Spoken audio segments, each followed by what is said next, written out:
2:00 ng madaling araw, nakatayo si Binibining Bayan sa rooftop, balak tumalon. Ako lang ang nakakita sa kanya sa ganoong kalagayan, pero nakatayo lang ako sa isang tabi at naghikab-hikab pa. Listen, pwede bang kantahan muna kita bago ka tumalon? Bahagyang natigilan si Binibining Bayan pagkatapos ay tumango na lang. Gusto mo sa motel tayo? Nagiging interesado na ako sa'yo. Gusto ko lang siyang iligtas, pero parang gusto niya pa akong makasama. Sa gitna ng kanyang pagtataka, hinawakan ni Samsam ang kamay ko, balak bumaba, pero bigla siyang nadulas. Nahulog kami pareho. Lagot ka sa akin pag may susunod na buhay. Pagmulat ko ng aking mga mata, bumalik ako sa high school, sa mismong araw na balak kong ligawan si Trina. Kinakabahan si Trina, naghihintay ng aking panliligaw. Alam kong kung sasabihin ko lang ang gusto kong sabihin, papayag siya. Ganon ang nangyari noon. Pero nalilito ako sa aking kagalakan, hindi ko alam na ito ang simula ng isang trahedya. Sa pagbabalik tanaw sa nakalipas na 10 taon, nagmahalan kami, naghintayan, pero ang aming magkaibang pananaw ay nagdulot ng maraming away. At may mga bagay na nangyari na hindi ko kayang kalimutan. Ngayon, alam ko na ang magiging resulta, kaya hindi ko na ulitin ang aking pagkakamali. Sa nakaraan, ilang beses kong naisip na kung mabibigyan ako ng pagkakataong bumalik, hindi na ako makikisalamuha pa kay Trina. Sa pag-iisip nito, naging matatag ang aking tingin. Akala ni Trina na sa wakas ay naglakas loob na akong ligawan siya, kaya namumula ang kanyang pisngi at yumuko siya. Pero hindi niya inaasahan na sasabihin ko, Trina, nakaharang ka sa daan ko. Nagulat si Trina at sinabi, hindi mo ba ako balak ligawan? Pagkatapos niyang sabihin ito, napagtanto niya na parang atat siya. Sa kanyang tanong, umiti ako at sinabi, Trina, marami na akong pinag-isipan nitong mga nakaraang araw, at sa totoo lang, hindi tayo bagay. Kaya hindi na kita liligawan at hindi na kita guguluhin pa. Sana makahanap ka ng taong mas babagay sa'yo. Tuluyan nang natigilan si Trina. Parang bumagsak ang kanyang puso. Bakit ganito ang nangyayari? Hindi ba ito ang gusto ko? Saan ako nagkamali? Pagkatapos kong sabihin ito, tumalikod ako para umalis, pero bigla akong hinawakan ni Trina sa braso. Teka, hindi ito ang gusto ko. Naguguluhan siya at hindi niya alam ang kanyang sasabihin. Pinutol ko ang kanyang sinasabi. Trina, sabihin mo na lang na hindi mo ako gusto. Hindi ako magagalit at hindi rin kita guguluhin pa. Pagkatapos kong sabihin ito, balak ko nang umalis, pero hinawakan niya ng mahigpit ang aking damit. Sumimangot ako, balak siyang puwersahang tanggalin, pero nakita ko ang isang magandang figura. Isang babae na may maganda at malamig na mukha.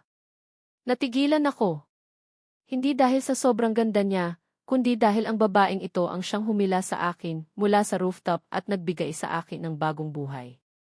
Napansin rin ng mga nanonood ang babae. Hindi ba't si Samsam yan ang Binibining Bayan?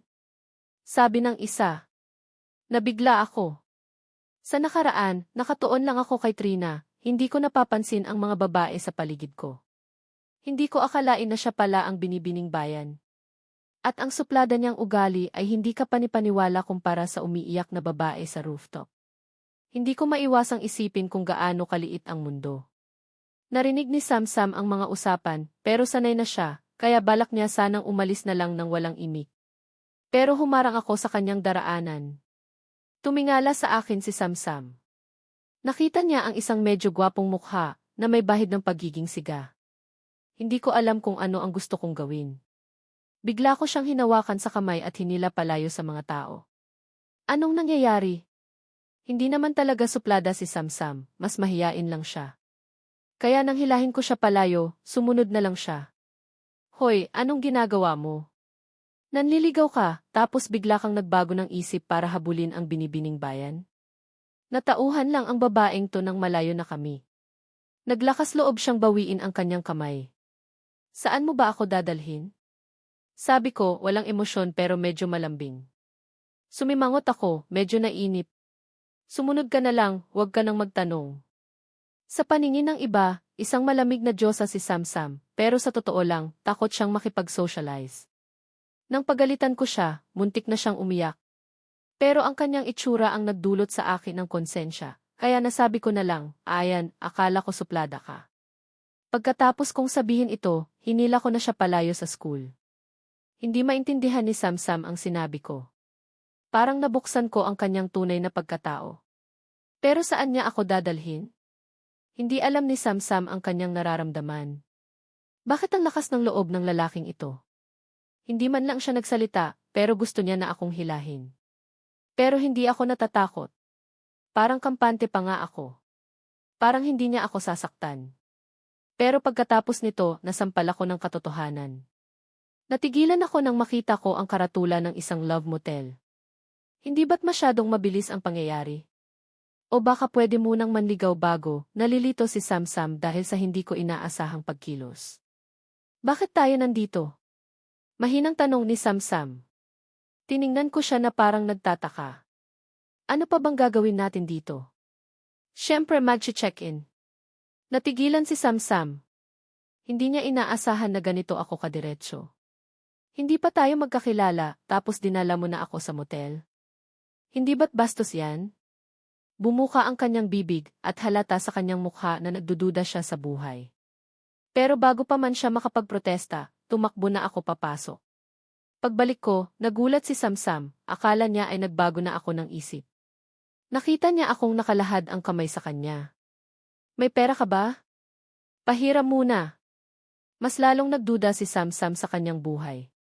Dinala ko siya sa love motel, tapos siya pa ang magbabayad? Anong klaseng buhay to?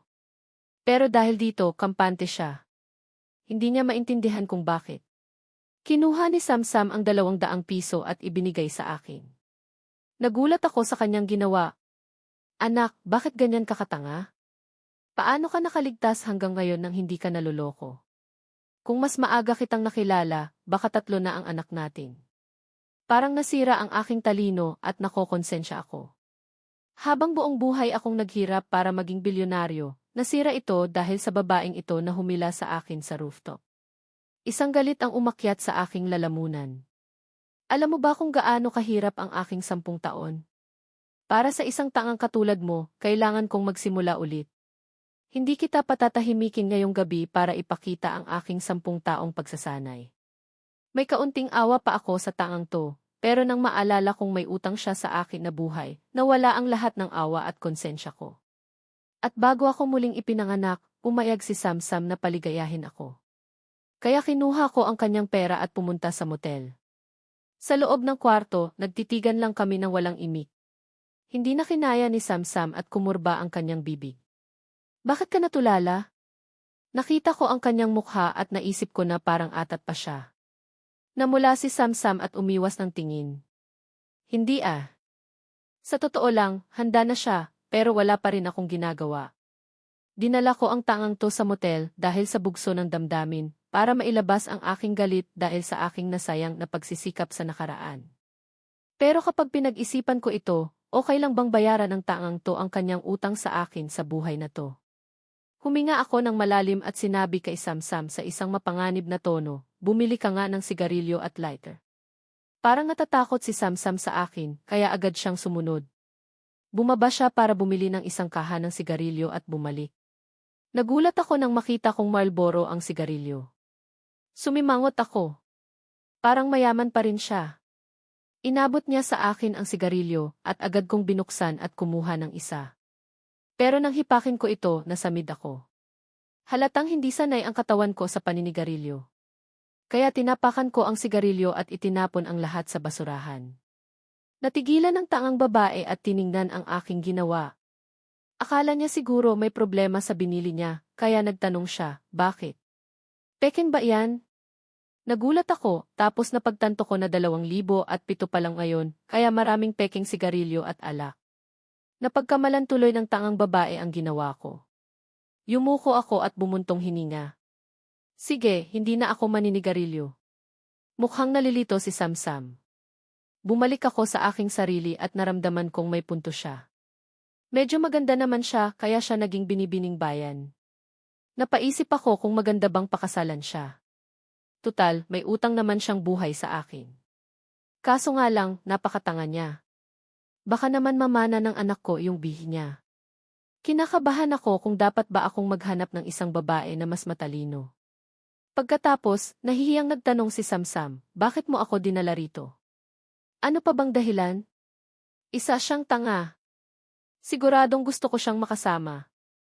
Hindi ko mayugnay ang mahiyain na babae sa aking harapan sa baliw na babae na umiiyak at gustong mamatay sa rooftop. Anong nangyari sa kanya sa nakalipas na 10 taon? Lumipas ang ilang segundo, tapos sinabi ko na lang ng walang emosyon, utang mo to sa akin. Natigilan si Samsam at tila hindi maintindihan ang aking sinasabi. Hindi ko na ipinaliwanag at inulit ko na lang, kailangan mong malaman na kulang pa ang 3 anak para bayaran ang utang mo. Namula ang kanyang pisngi at nahiya. Naisip niya kung ano ang sinasabi ko. Masyado pang maaga para magkaroon ng 3 anak. Hindi masyadong matalino si Samsam at hindi siya makapag-isip ng maayos. Tahimik akong sumandal sa headboard, iniisip ang aking susunod na plano. Nataranta ako dahil sa biglaang pag-iisip ko tungkol sa panganganak. Nag-iisip ako kung ano ang aking magagawa. Hindi katulad ng inaasahan ko, hindi sapat na may alaala ako para magtagumpay. Maraming mga detalye na kailangang isaalang-alang. Minsan, ang isang maliit na pagkakamali ay maaaring humantong sa ibang resulta na kilala bilang butterfly effect. Ngayon, ako ang butterfly. Pagkatapos kong mag-isip, napagtanto ko na ang pinakamahalagang bagay ay ang aking pagkakita sa hinaharap. Sa madaling salita, ang aking pinakamalakas na sandata ay kung paano ko babaguhin ang mundo. Ang mundo sa hinaharap ay binuo mula sa maraming pagsubok at kaya kong piliin ang tamang resulta sa simula pa lang. Sa pag-iisip nito, naging matatag ang aking tingin. Kailangan ko ng tulong at pera. Para sa tulong, naisip ko ang aking kaibigan na si Hao. Si Hao ang tumulong sa akin ng husto sa nakaraan. Maraming beses, wala siyang sapat na tulog at maraming beses din siyang naospital dahil sa kalasingan. Komplikado ang aking nararamdaman para sa kaibigan kong ito. May mga taong nababagay sa kahirapan pero hindi sa kayamanan. Si Hao ay masipag pero nang dumating ang magandang panahon, nagkamali siya. Siguro dahil sa kanyang pananaw o sa kanyang pagkalito. Nang magkapera siya, nagyabang siya, niligawan ang diyosa ng unibersidad at nagpakasal agad. Ang problemang ito ay nagmula sa kanyang kasal. Dahil sa pera, hinikayat siya ng kanyang asawa na magnakaw ng pondo ng kumpanya. Ang perang iyon ay para sana sa pagpapalawak ng kumpanya at muntik na akong malugi. Dahil sa aming pagkakaibigan, hiniling ko lang na ibalik niya ang pera nang hindi siya kinasuhan, pero doon na nagtapos ang aming pagkakaibigan. Si Hao ngayon ay katulad ni Trina. Alam ko na ang resulta, pero ulitin ko pa rin ba ang aking pagkakamali? Kilala ko si Hao bilang isang ordinaryong tao. Mahirap para sa kanya na kumita ng pera na lampas sa kanyang isip. Kung mas malaki ang pera, hindi niya mapipigilan ang kanyang sarili. Kung walang sapat na determinasyon, hindi ka magtatagumpay. Sa pag-iisip nito, bumuntong hininga ako, medyo nag-aalala. Nahihiya si Samsam at hindi siya nagsasalita. May maitutulong ba ako sa'yo? Tumingin ako sa kanya. Nandito pa rin siya. Parang nasaktan si Samsam. Ganyan ba ako kapangit kaya pagkatapos mo akong dalhin dito ay bigla mo na lang akong iniwanan? Medyo naiinis ako at winagayway ko ang aking kamay. Sige, maligo ka na. Tumango siya at tumakbo sa banyo. Gulat ako. Paano siya nakaligtas ng ganito katagal? Baka masyadong nakakabahala ang ihi niya. Hindi na dapat magkaanak ang isang to. Baka mamana niya ang pagiging tanga. Sa totoo lang, gusto ko lang siyang paalisin. Kailangan ko munang mag-isip ng maayos. Dahil hindi ko na mapagkakatiwalaan si Hao, kailangan kong mag-isip kung sino pa ang mapagkakatiwalaan ko. Bigla kong naisip ang isang figura. Siya ang pangunahing dahilan kung bakit naging matagumpay ang aking negosyo sa nakaraan. Kalahati ng aking tagumpay sa nakaraan ay dahil sa kanya. Si Lin, isang talento ng University of Commerce. Nang magkita kami sa nakaraan, nagte-training si Lin, tinulungan ko si Lin at naging magkaibigan kami. Pagkatapos, nagsimula kami ng negosyo at ginawa ni Lin ang kanyang makakaya para tulungan ako. Nag-isip ako at naisip ko na si Lin ay nasa 2 taon na. Kailangan kong hanapan ng paraan para maisali si Lin sa aking plano. Habang nagpaplano ako, binuksan ni Samsam ang pinto ng banyo. Nakabalot lang siya ng tuwalya at may tubig sa kanyang balat. Aminado ako na medyo kinilig ako.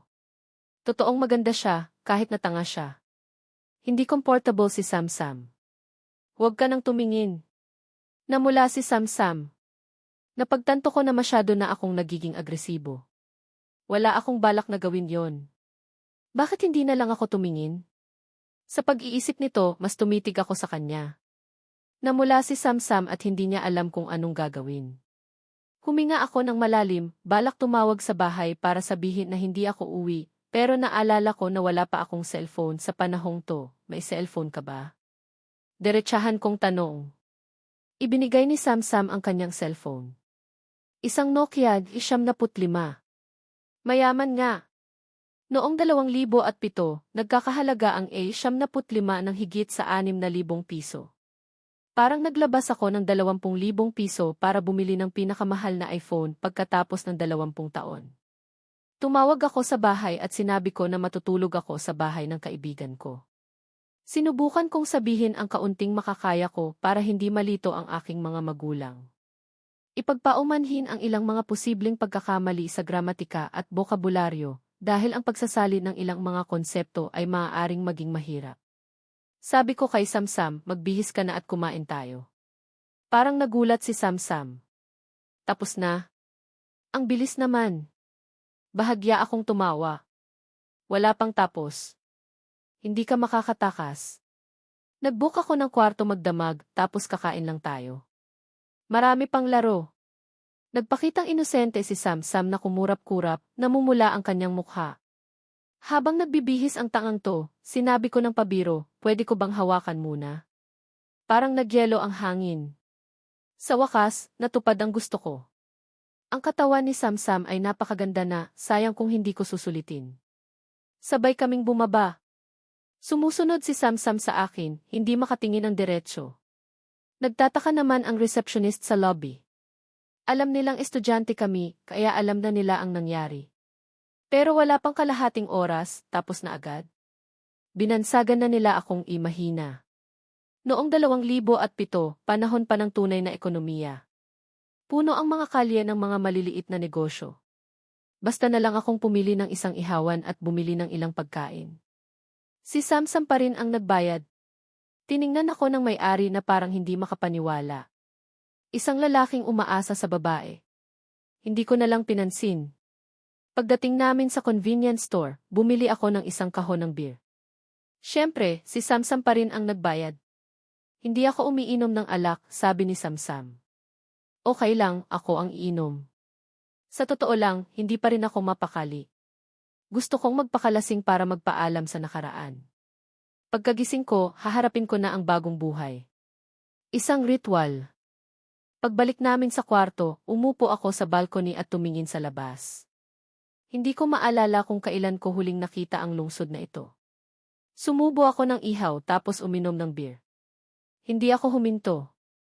Sa bilis ng panahon, nakalahati ko na agad ang kahon ng beer. Unti-unti nang lumalabo ang aking paningin. Nakatingin lang sa akin si Samsam. Parang may kakaibang emosyon siyang nararamdaman. Naaawa siya sa akin. Pagkatapos kong uminom ng buong kahon ng beer, huminga ako ng malalim. Hindi ka ba uwi? Hindi alam ni Samsam kung anong sasabihin. Hindi ba't sinabi mo na dadalhin mo ako rito para magpalipas ng gabi? Hindi mo ba ako gustong lokohin? Mahina niyang sagot. Hindi ka uwi. Hindi ka ba hahanapin ng pamilya mo? Tanong ko. Alam kong estudyante pa lang siya. Siguradong papagalitan siya kapag hindi siya umuwi. Pagkarinig nito ni Samsam, kinagat niya ang kanyang labi at yumuko. Halatang may hindi siya masabi. Pilit siyang ngumiti. Hindi. Hindi nila ako hahanapin. Kahit na mamatay ako, wala silang pakialam. Dahil sa galit niyang sinabi, natauhan ako. Parang may problema nga sa kanyang pamilya. Balak ko siyang tanungin, pero sinabi ko na lang, hindi ba maganda ang pakikitungo ng pamilya mo sa'yo? Parang nasaktan si Samsam at bigla niyang kinuha ang natitirang beer sa akin. Pagkatapos, uminom siya. Pagkatapos niyang uminom, umiyak siya. Parang baliw. Tulad ng dati. Sinabi niya sa akin ang sikreto na matagal na niyang tinatago. Noong bata pa si Samsam, hindi mayaman ang kanyang pamilya. Pero tinulungan ng isang anghel ang kanyang ama na magbukas ng minahan at kumita sila ng malaking pera. Nang umayos na ang kanilang negosyo, biglang nagbago ang patakaran. Tapos, namuhunan ang kanyang ama sa real estate. Muli silang nagtagumpay. Pero pagkatapos, nagbago ang kanyang ama. Iniwan niya ang kanyang tunay na ina at humanap ng mas bata. Higit sa lahat, pinatay ng madrasta niya ang kanyang tunay na ina. Nagulat ako nang marinig ko ito. Kaya pala galit siya sa kanyang pamilya. Namumula ang mukha ni Samsam dahil sa alak. Sa totoo lang, hindi nila ako pinapahalagahan. Pinalaki lang nila ako dahil maganda ako.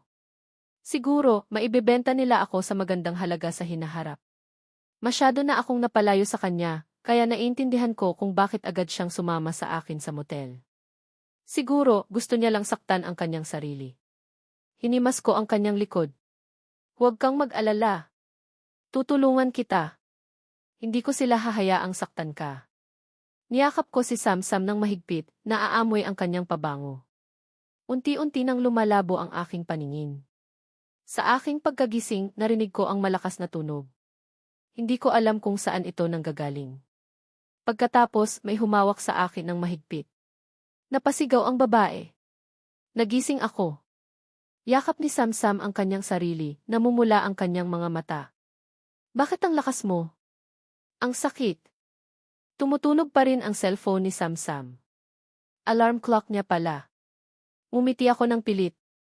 Umaga na pala. Hindi pala ako nakatulog. Hindi pa man ako nakapagbihis, bigla akong nagtanong kay Samsam, Samsam, nag-aaral ka pa ba? Nagulat si Samsam at tumango. Sige, ipagpaalam mo na lang ako. Balak kong hanapin si Lynn sa universidad. Nagulat si Samsam at nagtanong, saan ka pupunta? Bigla akong naging makulit at sinabi, susubukan kong maghanap ng estudyante para buhayin. Parang naging bato si Samsam. Ano ba to? Kagabi lang nakipagtalik sa akin tapos ngayon maghahanap na ng estudyante para buhayin? Kung sinabi ito ng isang matandang manyakis, hindi ako magugulat. Pero siya, ilang taon pa lang siya. Ang weird. Alam ko na kung ano ang kanyang reaksyon, kaya hindi ko na lang pinansin. Umiti ako tapos lumabas. Pagbalik ko, kinuha ko ang sigarilyo sa basurahan. Tiningnan ako ni Samsam na parang nandidiri. Umiti ako at sinabi, sayang naman kung itatapon. Hindi man ako naninigarilyo, pwede ko namang ibigay sa iba. Pagkatapos naming mag-check out, sabay kaming umalis ni Samsam sa motel. May nakita akong gwapong estudyante na kinukusot ang kanyang mata. Parang nakita niya ang binibining bayan na lumabas ng motel kasama ng isang lalaki. Parang pamilyar ang lalaki. Yung nanligaw kahapon. Ang lalaki na humila kay Samsam habang nanliligaw kahapon ay kumalat na agad sa buong school. Ngayon, nakita nila na lumabas sila sa motel. Siguradong kakalat agad ang balita. Pero wala akong pakialam. Hinila ko si Samsam para mag-almusal. Pagkatapos naming kumain, nagpaalam na ako kay Samsam. Nakatulala si Samsam habang pinapanood akong umalis. Pero pagkaalis ko, bumalik ako. Sumimangot si Samsam, nagtataka. Pagtingin niya, nakita niya akong nakalahad ang kamay. Tapos kinakamot ko pa ang ilong ko. Pahingi ng 100 piso. Walang hiya akong humihingi ng pera. Galit na galit si Samsam. Hindi lang niya ako dinala sa motel, kukunin ko pa ang pera niya. Para saan? Para maghanap ng estudyante para buhayin? Pero binigay niya pa rin sa akin. Natatakot na baka hindi sapat, kaya dinagdagan pa niya ng mas malaking pera. Kinuha ko ang kanyang pera para hanapin si Lynn. Si Samsam naman, palihim na nagpunta sa klase ko para ipagpaalam ako. Alam ng class president na si Samsam ay sikat sa buong school. Isa siyang mayaman. Pero hindi niya alam kung bakit niya ako ipinagpapaalam.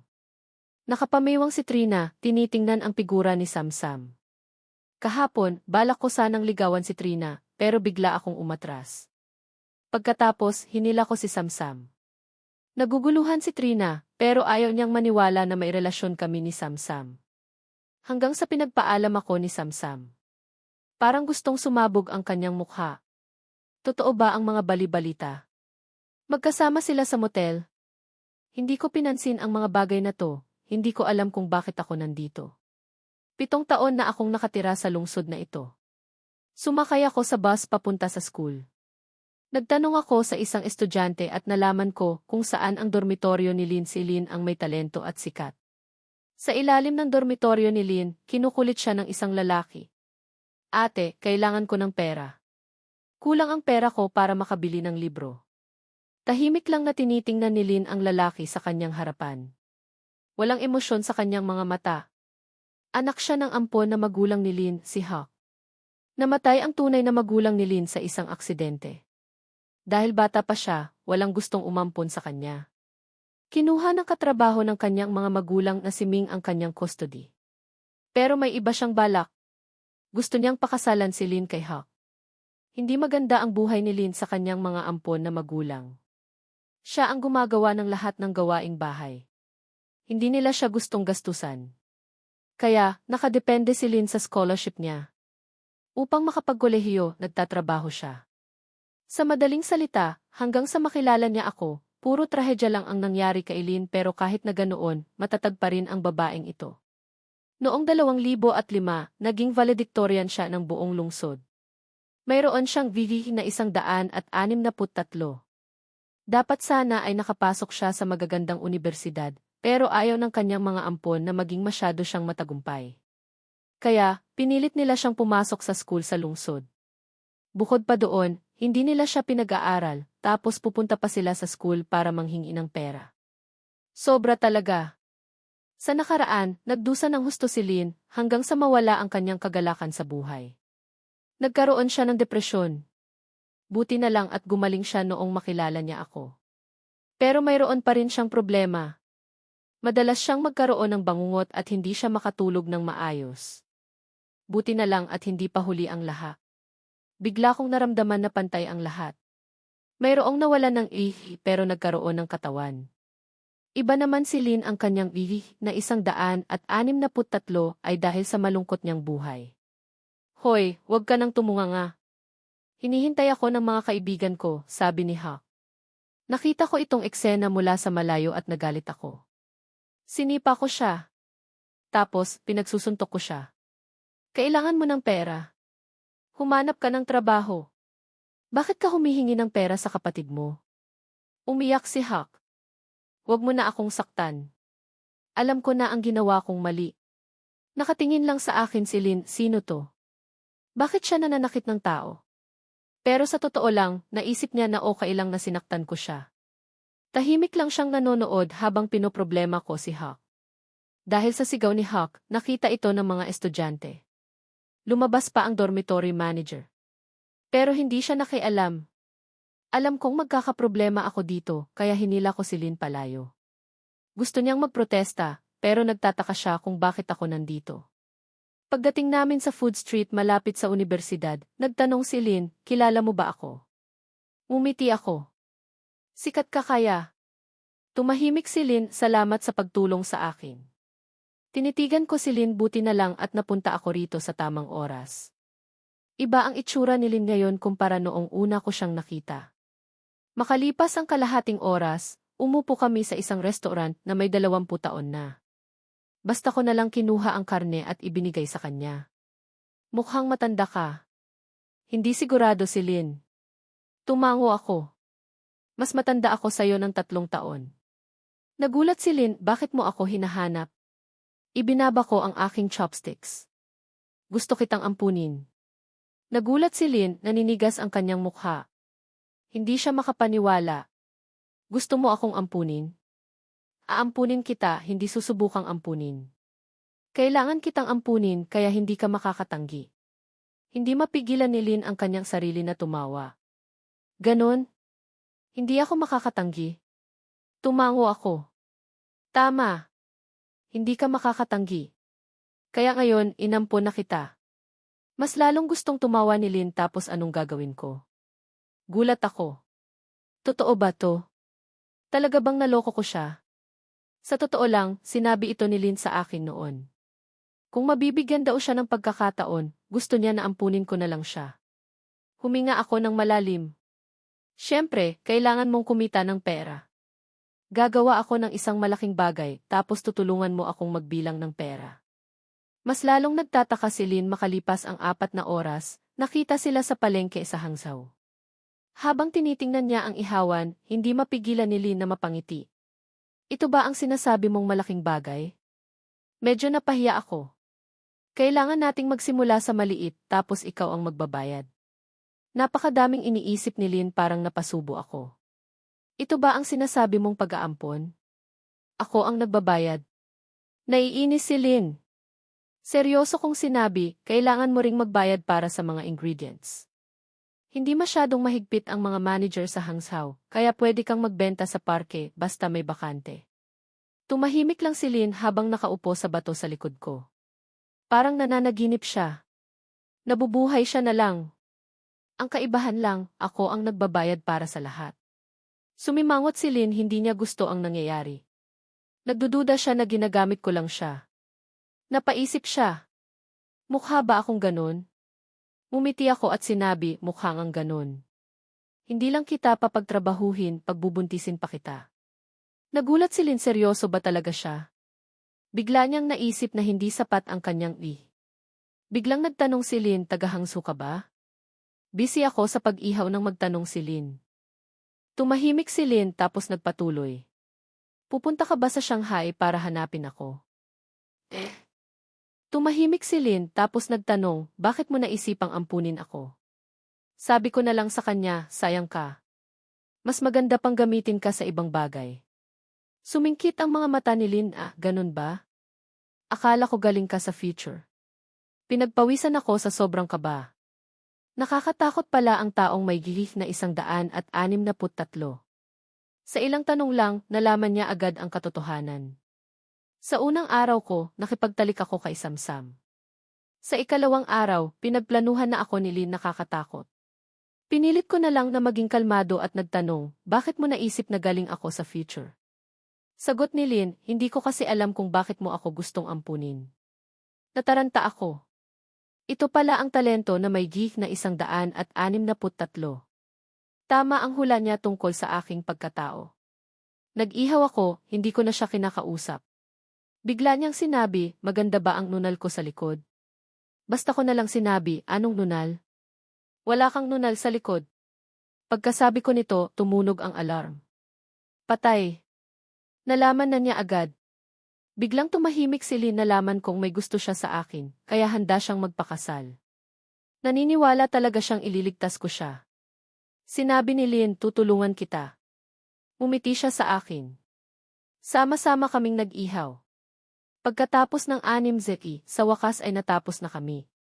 Wala pang masyadong tao. Nagtataka kung bakit wala pa.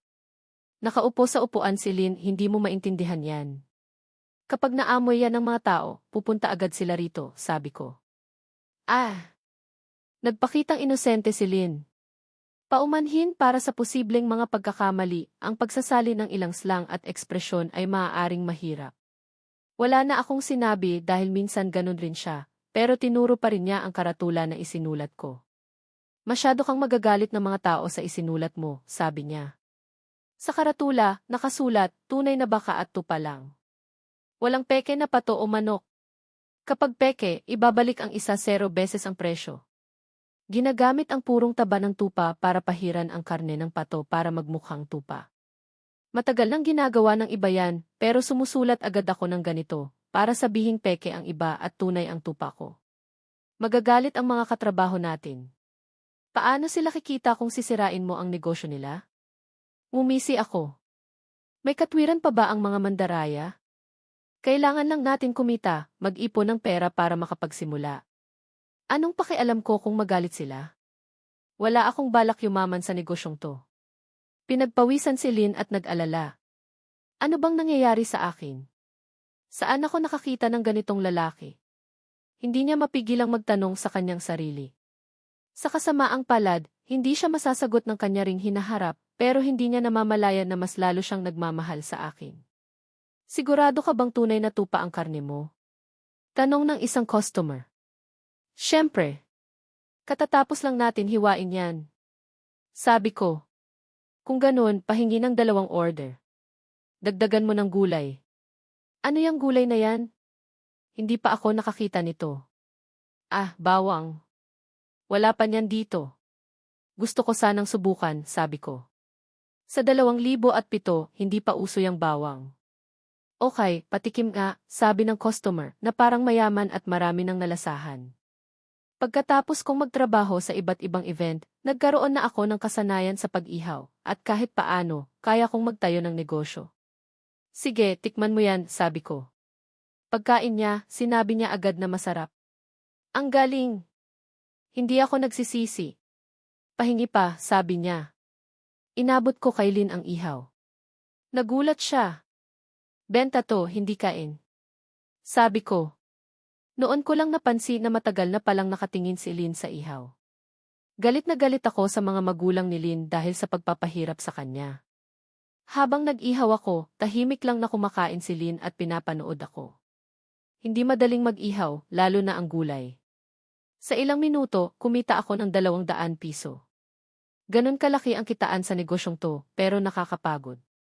Basang-basa na ako ng pawis. Mag-asawa ba kayo? Tanong ng customer kay Lynn bago umalis. Tumingin ako kay Lynn, gumaganti lang ba siya dahil kinukulit ko siya kanina? Hinampas ako ni Lynn at tumango. Gumaan ang loob ko. Nagpapasalamat ako dahil tinanggap niya ako. Kumikita kami para makapagnegosyo, sabi ko. Pagkaalis ng customer, nagtanong ako kay Lynn, masarap ba? Nagulat si Lynn dahil sa tawag ko sa kanya. Mumisi ako at tinawag siyang imahal na ginawa ko lang sa kama. Naalala ko tuloy ang mga nangyari. Naguguluhan ako. Alam kong may gusto sa akin si Lynn, pero sa mga nangyayari, napagtanto ko na parang peke. Nagulat ako kay Lynn, akala ko, niloloko rin siya. Naalala ko na sinabi ko kay Samsam na pupunta ako sa universidad para humanap ng magandang babae. Gusto kong tanungin si Lynn kung gusto niya maging kabit ko. Medyo nag-aalala ako. Sa wakas, nagtanong ako.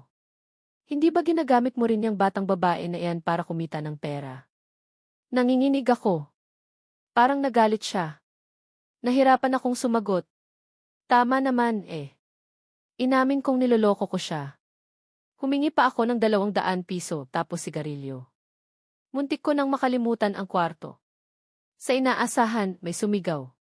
Hindi ko alam kung saan nanggagaling. Siya ba ang kapatid mo? Nagulat ako. Agad kong tiningnan si Lynn. Sa mga nangyayari, bigla akong nagkaroon ng ideya. Tama, siya nga ang estudyanteng binubuhay ko. Seryoso kong sinabi kay Lynn kahit na hindi totoo. Naniwala ba kayo sa akin? Wala akong pakialam.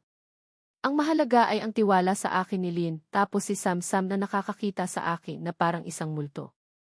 Naisip kong dalhin si Samsam sa motel araw-araw. Parang napakasarap.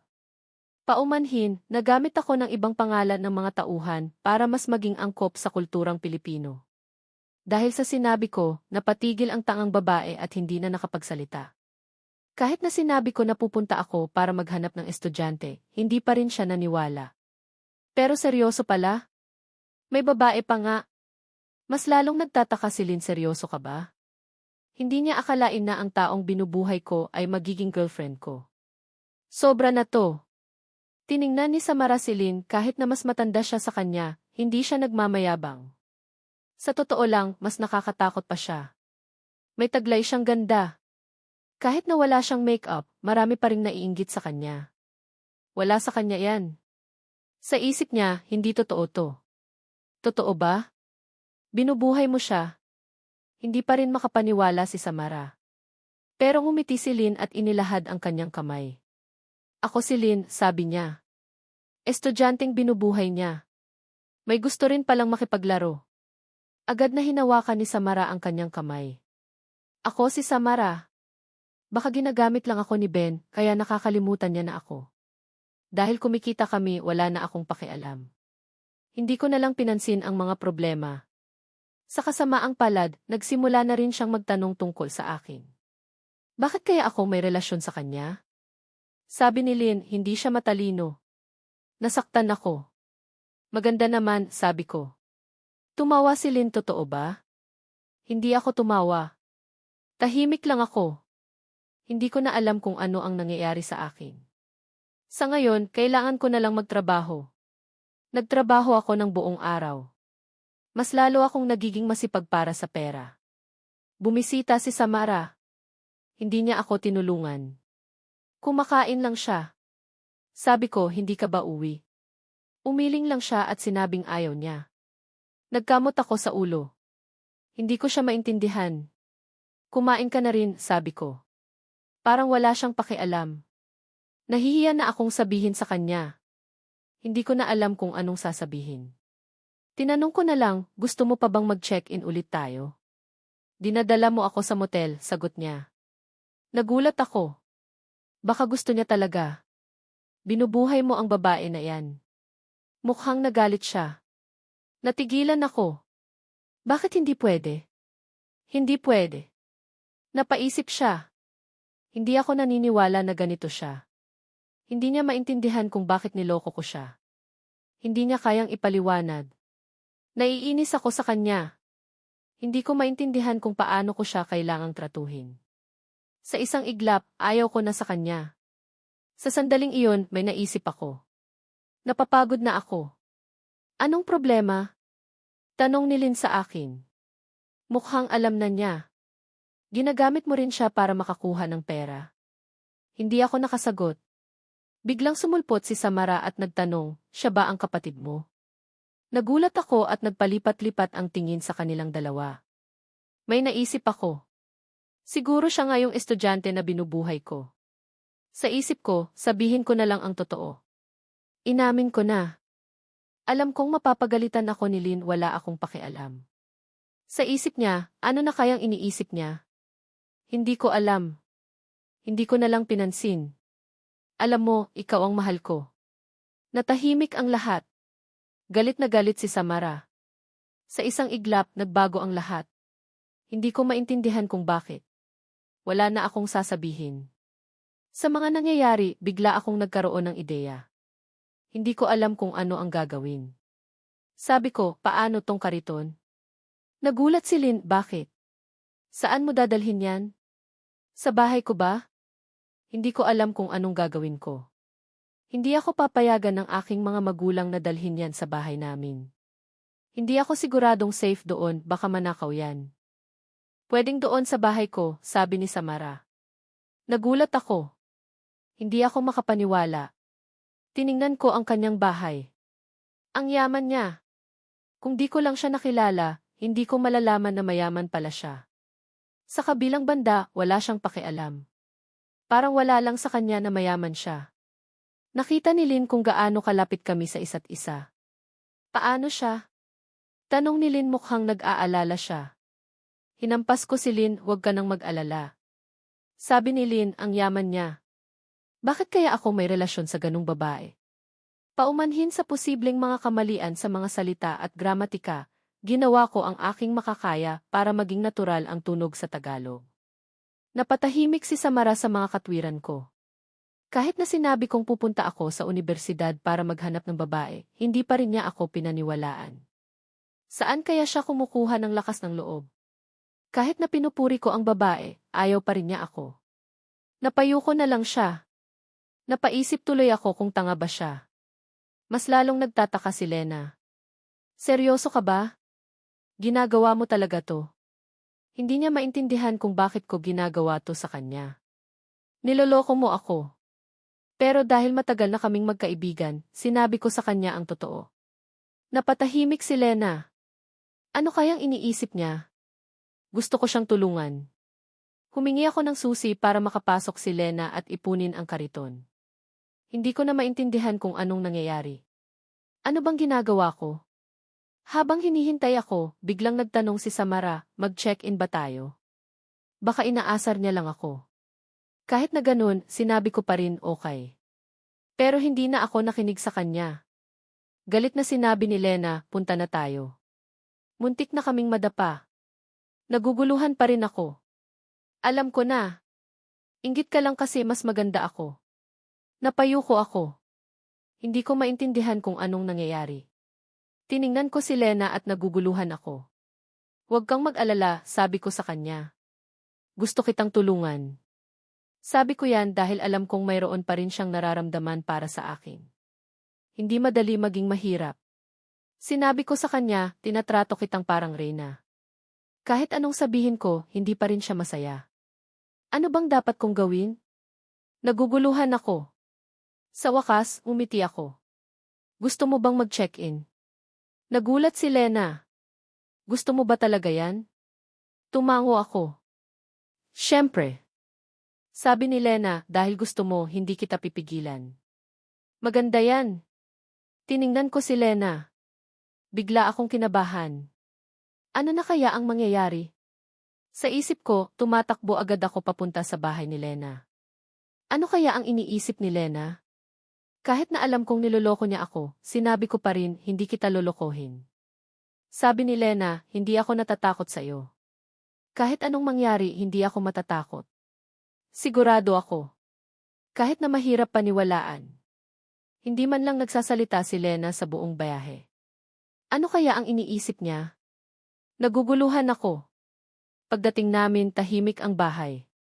Walang tao dito, sabi ni Lena. Okay lang yan. Malayo ang trabaho ng mga magulang ko at hindi sila madalas umuwi. Nagtatrabaho sila sa restaurant at doon na rin sila madalas matulog, paliwanag ko. Kahit na may gusto pa rin sa akin, napakasakit pa rin. Ano kaya ang maiisip ng mga magulang ko kapag nalaman nila na binubuhay ko si Lena? Ano kayang iniisip ni Lena? Hindi ako makahinga. Tara na, sabi ko. Tumango lang siya. Pagdating namin sa kwarto, tinapon ko ang lahat ng pera sa kama. Natigilan ako. Sobrang dami. Sabi ni Lena. Ang yaman mo. Hindi ko kayang itago ang pagkabigla ko. Nakakagulat pala. Ang yaman ko. Sobrang dami ng pera. Ang yaman natin. Sabi ni Lena. Gusto niya ba ako? Hindi ko alam kung ano ang nararamdaman ko. Mukha siyang excited. Nakinig ako at sinabing tama siya. Sa panahong ito, hindi pa uso ang online shopping o paglabas sa bahay.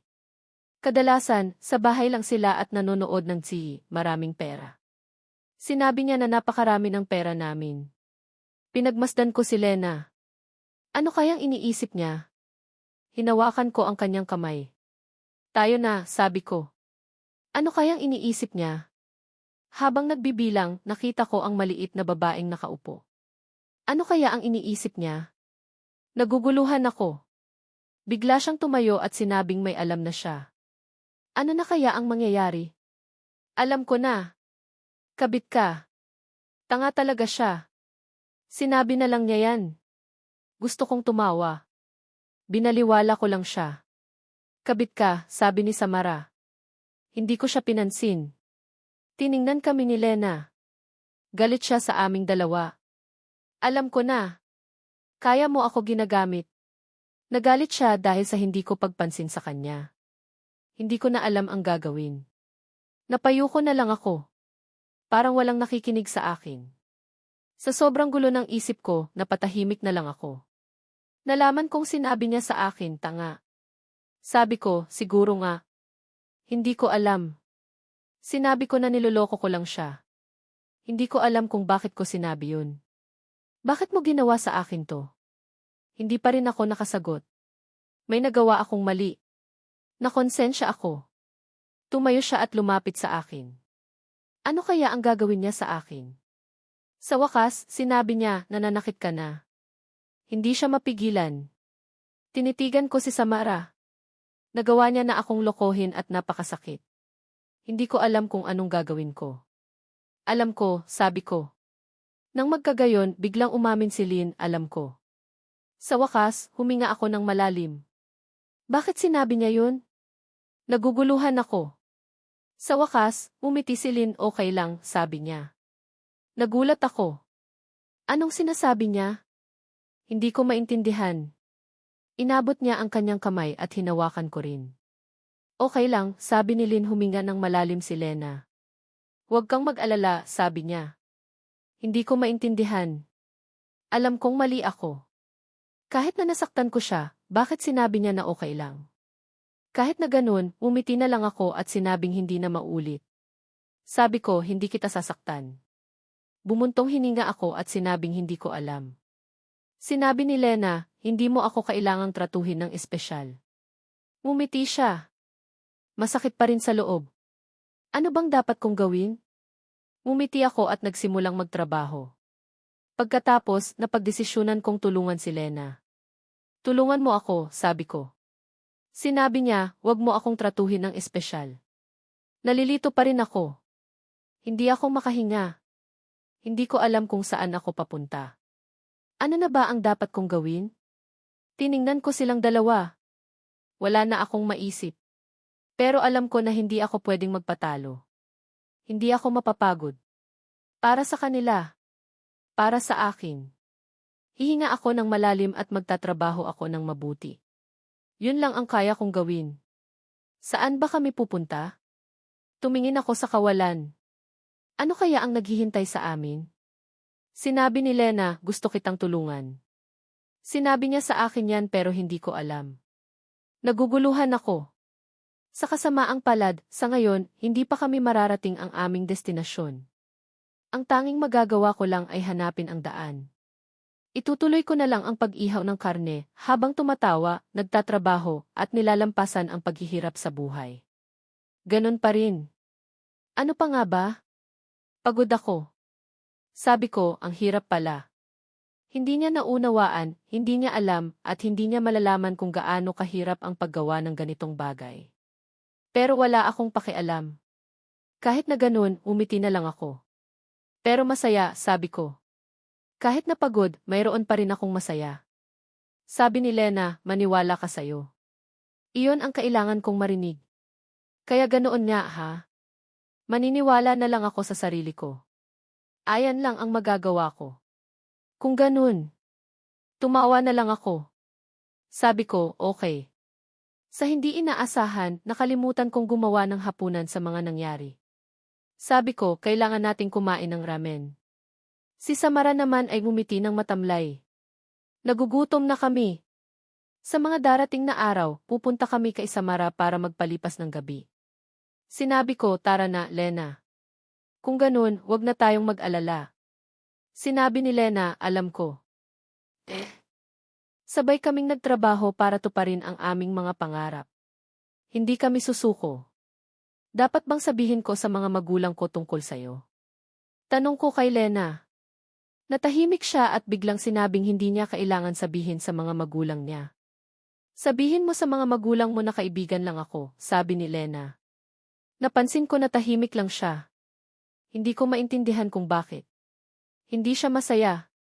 Hindi siya natutuwa na nagpupursige ako para sa kanya. Mumiti ako na parang tanga at sinabing wala akong pakialam sa kanya. Sabi niya, salamat. Nagpasalamat siya sa akin.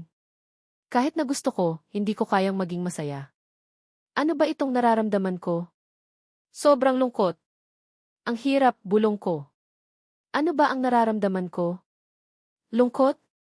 Sabi ni Lena, gagawin ko ang lahat para sa'yo. Nagulat ako sa mga sinabi niya. Kaya pala, may pinaplano siyang mangyari. Kung itutuloy ko to, ano na ang mangyayari sa amin? Saan kami pupunta? Sinabi ko na lang, tara na. Hindi ko maintindihan kung bakit siya umiyak. Kung itutuloy ko to, may masaya pa bang mangyayari? Ano ang magiging relasyon namin? Okay, this is where I'll stop. This is getting too angsty, lol. Hopefully, this translation is up to your satisfaction. Sa totoo lang, swerte si Ben dahil nakatira siya sa Maynila. Mataas ang presyo ng mga bahay doon, mas mataas kaysa sa ibang lugar. Ngayon, mas mataas na. Sa madaling salita, mas madaling kumita ng pera si Ben sa Maynila. Kung alam mo, mas madali kang magtatagumpay doon. Gagamitin niya ang perang kinikita niya para mamuhunan sa ibang lugar. Pero sa ngayon, kailangan niya munang mag-ipon. Pagdating ni Ben sa school, napansin niyang pinagtitinginan siya. Sikat na ba siya? Hindi kaya dahil nakikipag-date ako kay Trina noon? Pero hindi ako ganun kasikat. Ano ba ang nangyayari? Kahit na nasaktan siya dati, wala pa ring problema. Pagdating niya, tiningnan siya agad ng kanyang kaibigan na si Jomari. Sinuntok niya ito ng 2 beses. Siyempre, hindi siya nagalit. Wala pa silang problema. Umupo si Ben sa kanyang upuan at nagsimulang maghanda ng kanyang gamit. Kahapon ay hindi siya nakapasok at ngayon ay bagong buhay para sa kanya. Ano ba ang nangyari sa inyo ni Samara? Tanong ni Jomari. Nagulat si Ben paano nalaman ni Jomari ang tungkol kay Samara. Nagulat siya at nagtanong, paano mo nalaman? Pinayagan ka ni Samara na hindi pumasok, paliwanag ni Jomari. Sa wakas, naintindihan ni Ben ang nangyayari. Tumakbo pala siya kay Mang Louie. Nakakahiya tuloy. Hindi niya maipaliwanag. Hindi niya nalang pinansin. Hindi sila seryoso. Nagulat si Ben nang marinig niya iyon. Hindi pa rin siya makapaniwala. Sabi ni Jomari, totoo ba? May karelasyon kayo ni Samara? Nagulat si Ben, nakakahiya na. Sa isip niya, nakakatawa to, hindi niya maipaliwanag. Hindi niya nalang pinansin. Habang nag-uusap sila ni Jomari, marami ring estudyante ang nagbubulungan. Doon dumating si Trina. Agad siyang nagtanong kay Ben, hindi siya pwedeng manahimik na lang. Ano na ang sasabihin ni Ben? Kinakabahan tuloy si Ben. Bakit hindi ka nagpasok, Ben? Agad siyang nagpaliwanag kay Trina. Nagtataka si Mang Louie kung sino ba ang mas mahalaga sa akin. Siguro, malaki ang epekto nito sa kanyang buhay. Hindi ko na alam ang sasabihin. Wala akong gusto sa kanila. Si Trina lang ang gusto ko. Hindi na nga ako mapakali sa kakaisip ko. Kung hindi dahil kay Samara, hindi sana magagalit si Trina sa akin. Pagkatapos nilang mag-usap, may narinig na naman ako. Kinukulit pa rin siya. Napayuko na lang ako. Dahil dyan, bigla akong nilapitan ni Trina. Hindi na niya ako tinitigilan. May gusto siyang sabihin. Binubuhay mo ba si Samara? Bigla siyang napahinto at sinabi, hindi totoo yan. Sinabi ni Ben na ang totoo ay hindi siya ang nangloko sa kanila. Anong nangyayari? Hindi kita niloko. Natahimik ang buong klase. Tinitigan ni Trina si Ben, hindi niya alam ang kanyang gagawin. Magsasalita pa ba siya? Naguguluhan tuloy si Ben. Kayo na ba ni Samara? Sa wakas ay nakapagsalita rin siya. Kahit na masakit, kailangan niyang magsalita. Hindi niya malaman kung ano ang mangyayari. Magkaibigan lang kami. Hindi ko maintindihan kung bakit. May maling nangyayari. Pagkatapos, sinabi ni Ben na wala siyang pakialam sa kanya. Hindi siya makapaniwala. Mas mahalaga si Samara sa'yo? Tanong niya. Ano bang nangyayari? Bakit kaya ganito ang mundo? Hindi. Mahal kita. Sinabi niya ang kanyang totoo. Sinubukan niyang itago ang kanyang tunay na nararamdaman. Hindi ako dapat magpadala sa mga kaisipan na ito. Pero ang totoo ay mas maganda ang trato mo kay Samara kaysa sa akin. Kung ganun, ano ang kaya kong gawin? Hindi ko kaya. Hindi ako malaya. Naguguluhan ako. Tumawa si Trina. Hindi kita maintindihan. Sa totoo lang, hindi ko na gusto si Trina ngayon. Hindi na mahalaga. Tinitigan ko si Trina. Walang mali sa kanya. Hindi ko na kayang maibalik ang nakaraan. Ito na ang tamang panahon para makapagpaalam na sa kanya. Ito ang gusto ko, sabi ko kay Trina. Tama na. Kahit na gustong-gusto ko siyang bumalik, ayaw ko na. Hindi na ako babalik. Sa sinabi ko, mas lalo siyang lumungkot. Sa wakas, naiyak siya. Kahit na napakasakit, hindi na ako babalik. Alam kong parehas kaming mahihirapan pero ito ang tama. Hindi ko na alam kung ano ang aking magagawa. Kahit na magkaiba kami, sana magkaibigan pa rin kami. Sa isip ko, iniisip ko kung paano niya ako kayang iwan, pero hindi ko na siya pipigilan. Wala akong karapatan. Hindi kita ginagamit, Trina. Hindi ko alam kung totoo ba yun. Saan na ba ako pupunta? Pero alam kong wala akong magagawa. Sa isip ko, alam ko na tama ang ginawa ko. Wala na akong magagawa. Sinabi ko, magkaibigan pa rin tayo. Kahit na nasasaktan ako, hindi ko na pwedeng baguhin. Pagkatapos, umalis ako. Wala na akong maisip. Ito na ang katapusan. Sa wakas, sinimulan kong magsulat sa aking papel. Sa wakas, hindi na manggugulo si Trina. Sinulat ko ang lahat ng nalalaman ko tungkol sa hinaharap. Sinabi ko ang mga bagay na sinasabi ko tungkol kay Elena. Sa totoo lang, may magandang nangyari kay Ben, swerte siya dahil nakatira siya sa Maynila. Kahit na mahirap makahanap ng pera doon, mayroon rin siyang mga kaibigan. Nang malaman ni Ben na may kaibigan siya doon, gumaan ang kanyang pakiramdam. Sa isip niya, nagpapasalamat siya sa kanyang mga kaibigan. Sa pagbabalik tanaw, sa aming paglalakbay sa nakaraan, walang gustong tumulong sa amin. Sa madaling salita, hindi na kayang baguhin pa ni Ben pagkatapos malaman ang totoo. Ano na ang susunod na mangyayari? Dahil sa mga sinabi ni Ben, naguluhan ang kanilang mga buhay. Matagal na, tahimik na kinakalimutan ni Trina ang mga bagay tungkol sa kanilang relasyon at sinusuportahan pa rin siya bilang isang kaibigan. Sa madaling salita, wala na siyang pakialam kung hindi magaling ang trabaho niya, basta sinusuportahan niya siya bilang kaibigan. Tiningnan pabalik ni Ben ang lahat ng ito, pero wala siyang maisip tungkol kay Trina. Sa maikling salita, naisip niya na sa nangyari sa kanila, mas lalo siyang lumakas. Wala siyang maisip. Sa paglipas ng 2 oras, hindi siya nagpaistorbo sa akin. Sa madaling salita, hindi sinasadya ng kanyang mga katrabaho ang lahat ng ito, at nag-uusap lang sila, at tinitingnan ang nangyayari, pero hindi niya malaman kung ano ang sinasabi nila. Gusto niya lang kumita ng pera at magtrabaho ng maayos. Sabi niya, ano ba ang ginagawa ng mga tao?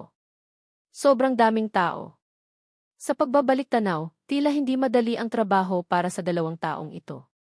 Sa maikling salita, nakikipagkaibigan ako sa mga nagtatrabaho sa ganitong mga gawain, at may kinalaman ako sa lahat ng ito, kaya nagpunta ako kay Mang Louie. Ano ba itong pinagagawa ni Mang Louie? Nang marinig ang kanyang mga salita, naisip ni Ben ang tungkol sa kanyang nakaraan at hindi niya maintindihan. Dahil matagal na silang magkaibigan ni Mang Louie, sa maikling salita, hindi siya kailangang mag-alala tungkol sa kaibigan dahil nakipag-ugnayan na siya dito dati.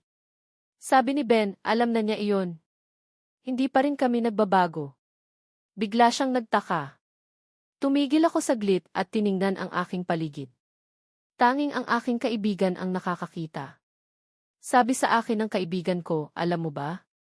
Sabi ni Ben, tara na. Hindi na tayo magbabago. Pagdating sa daungan, nagtaka na naman si Lena at si Samara. Anong ginagawa natin dito? Nalilito si Lena kung ano ba ang iniisip ni Ben noong nakaraan, nag-ihaw kami ng karne, pero ngayon ay nandito na kami sa daungan. Hindi niya maintindihan. Hindi niya maipaliwanag. Walang sinabi si Ben, pero tiningnan ang kanyang paligid at humanap ng isa na tutulong sa kanya. Sabi ni Ben, teka, may alam ka ba tungkol sa mga talaba? Humarang si Ben, may tumutulong sa kanya, pero gusto pa rin nilang maghanap. Sabi niya, sige, itatry ko, dahil kung itry niya na hanapin, ang lahat ng item ay magiging mas malinaw. Malaking pasalamat ni Ben sa kanyang kaibigan. Sabi ni Ben, basta itry mo lang. Kung ayaw nila, okay lang. Mayroon silang lahat ng brand. Noong 2007, hindi pa sila ganun kasikat, kaya sinabi ko sa kanila, ipakita niyo ang mga produkto. Mula sa New Zealand pala. Hindi ko alam, sabi ko. Dahil hindi pa ito sikat sa Pilipinas, gusto nilang itry ang negosyong ito. Ngayon, si Ben na lang ang tutulong. Sige, itatry ko. Ang katotohanan, masyadong mahal ang lahat ng produkto na nabibili sa mga grocery, kaya ito ang dahilan kung bakit naghahanap siya ng mga paraan para bumili. Sa madaling salita, wala siyang alam. Maghanap ka na lang ng bago, sabi ko kay Manong. Si Manong ay abala sa kanyang trabaho at wala siyang kinalaman sa akin. Pero wala akong pakialam. Maghanap ka lang, sabi ko kay Manong. Sa wakas, nalaman niya at binuksan niya na ang kanyang bibig. Pagdating kay Manong, tinanong siya ng isang lalaki. Nang magkita sila sa isang maliit na silid, nagkamay sila. May gustong kumita ng pera, sabi ng lalaki kay Ben. Wala akong alam, sabi ni Ben. Itinanong niya ang pangalan ko sa mga nakatira doon na may mga koneksyon doon. Sa hindi sinasadya, masaya siya at gusto niya ring makakita ng iba na masaya. Pinakilala niya si Ben sa isang taong mas matanda sa kanila. Dahil gusto ni Ben na makakuha ng mga gamit sa mababang presyo, kaya naisip niya na mas magaling doon. Sabi sa akin, anong trabaho mo? Hindi ba dapat ako mismo ang magtatanong tungkol sa kanya? Napakamot siya. Kung walang makakabili nito, hindi ko malalaman kung anong mangyayari. Hindi ko alam kung mabibili niya to. Kung ganun, itatry ko na lang to. Sa madaling salita, kung may magtitiwala sa akin, ibibigay ko ang aking makakaya. Ako si Manong, sabi ko sa kanya. Huminga ako ng malalim. Dahil gusto ko nang tulungan si Manong, kailangan kong gawin ang aking makakaya para dito. Sabi sa akin, itatago ko. Walang problema. May pag-asa na ba? Tiningnan ako ng lalaki at tinulungan ako sa aking mga ginagawa. Sabi ko, salamat. Habang kinukuha ang aking susi, bigla akong tinulungan ng lalaki. Masaya si Manong na tinulungan ko siya. Okay, itatry ko. Bigla siyang huminga. Magtrabaho tayo ng maayos. May nalaman na naman akong masama. Naisip kong makipagtulungan kami sa bawat isa at hindi gumawa ng mga bagay na hindi namin dapat gawin. Gagamitin namin ang aming buong kakayahan para magtagumpay. Sabi ko, itutuloy na natin ang trabaho. Sabi niya, hindi niya masyadong maiintindihan ang ginagawa ko, pero hahayaan niya na lang ang mangyayari at hindi na masyadong magtatanong. Pagkatapos kong maayos ang lahat, binayaran ko ang lalaki ng 200 piso at nagpasalamat. Nang may matapos na malungkot, mas maraming mangyayaring masaya. Alam kong hindi kami magtatagal pero magtatrabaho kami habang kaya namin. Sa susunod na buhay, hindi na kami maghihirap. Mas maganda nang mamatay kaysa maghirap. Sabi ni Ben, ano pa ang pwede kong itulong sa iyo? Ngumiti siya. Hindi man lang nagulat ang lalaki sa sinabi ko. Sige, sabi niya, pumunta kayo dito araw-araw para ihatid ang yelo sa babae. Hindi namin kayang panatilihing sariwa ang mga talaba na yan. Iniabot ko sa kanya ang address ng bahay ni Samara. Napatingin siya at mukhang nagulat, pero sinabi niya, magbabayad kayo ng dagdag na 20 kada araw. Sa isip ng lalaki, kung pupunta ako doon araw-araw, baka makita ng iba at isumbong siya. Kung ganun, mapapagalitan siya at mawawalan siya ng pera. Dagdag pa dun, baka mawalan pa siya ng trabaho. Dahil sa paghingi ko ng yelo, hindi na siya masyadong mapapahamak at kikita pa siya ng pera. Okay lang sa akin yun. Sabi ko, sige, pupunta kami doon. Pagkaalis namin, tinanong ni Lena, paano mo ibibenta yan? Umisi ako at sinabing, sa gabi. 2 piso kada piraso. Subukan mong isipin kung gaano kalaki ang ating kikitain. Nanlaki ang mga mata ni Lena pero nagdududa pa rin siya. Hindi kaya mahirap ibenta ang mga yan? Hintayin mo lang ako, sagot ko. Hindi ko sinabi sa kanya ang aking plano. Kung may pangalan na ipampalakas, mas magbebenta kami ng mga yan. Sabi ko, hintayin mo na lang ako. Kahit napayat si Lena, kakayanin niya pa rin to, sinabi ko sa kanya ang lahat ng magagandang mangyayari. Hindi naman nagreklamo si Lena. Pero napakahirap nito. Nagtatrabaho na rin siya kanina. Sa isip niya, gagawin ni Ben ang lahat para sa kanya. Kahit na mahirap ito, hindi siya susuko. Inilipat ko ang pangalan sa phone ko at pagkatapos, pumunta kami sa grocery. Nagbili kami ng iba pang mga materyales. Pagpasok namin, hindi sila gaanong mapili sa aming dalawa. Sabi niya, ang dami na ng gastos natin.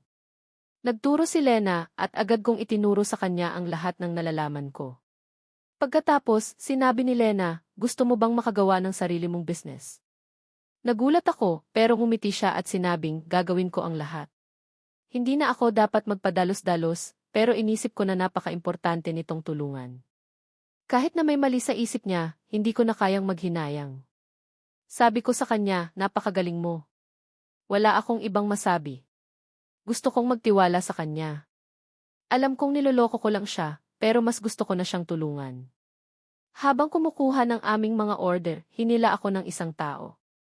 Alam kong may mali, kaya agad akong tumalikod at nakita ko si Samara. Tahimik lang siyang nakatingin sa akin. Alam kong nagalit siya. Tahimik lang ang kanyang mga mata. Uwi pa ba kayo? Sa wakas ay nagsalita rin si Samara. Nagulat ako.